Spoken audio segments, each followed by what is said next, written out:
Example, show that the integral from 0 to b of x squared dx is equal to b cubed divided by 3 for any b strictly greater than 0. We'll begin this as before by first computing delta x, which would be b minus 0 divided by n. The delta x is b divided by n. Then we can define x sub k asterisk as b times k divided by n. Let's write our limit form of the integral. Integral from 0 to b of x squared dx is computed as the limit as n approaches infinity of the summation as k goes from 1 to n of f evaluated at a sample point, x sub k asterisk times delta x. Let's put in our corresponding values.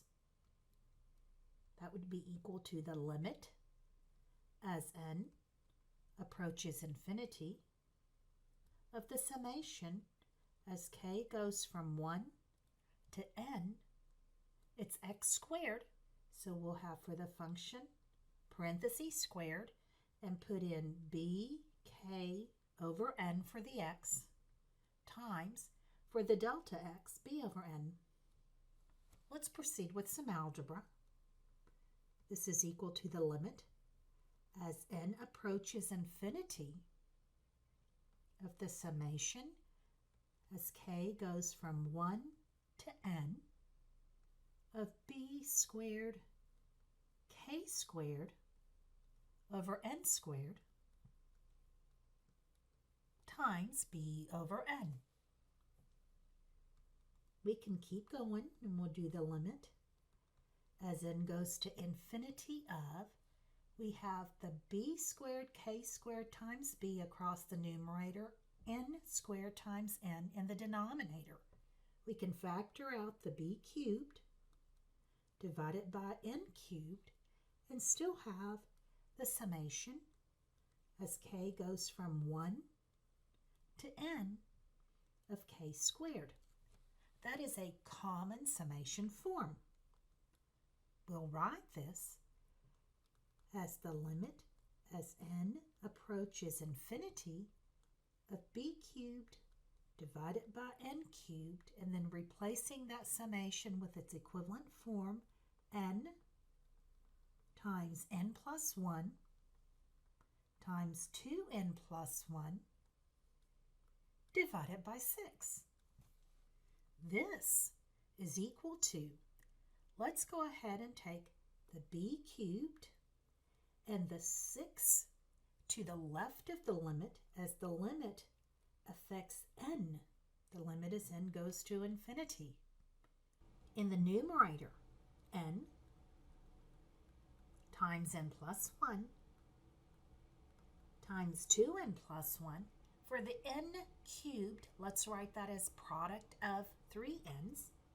So we can write n divided by n plus 1 divided by n, 2n plus 1 divided by n. Continuing, b cubed divided by 6 times the limit as n approaches infinity of n divided by n, that's just 1. Do term by term division for n plus 1 divided by n. 1 plus 1 over n. Do term by term division for 2n plus 1 divided by n. 2 plus 1 over n. Now let's take the limit.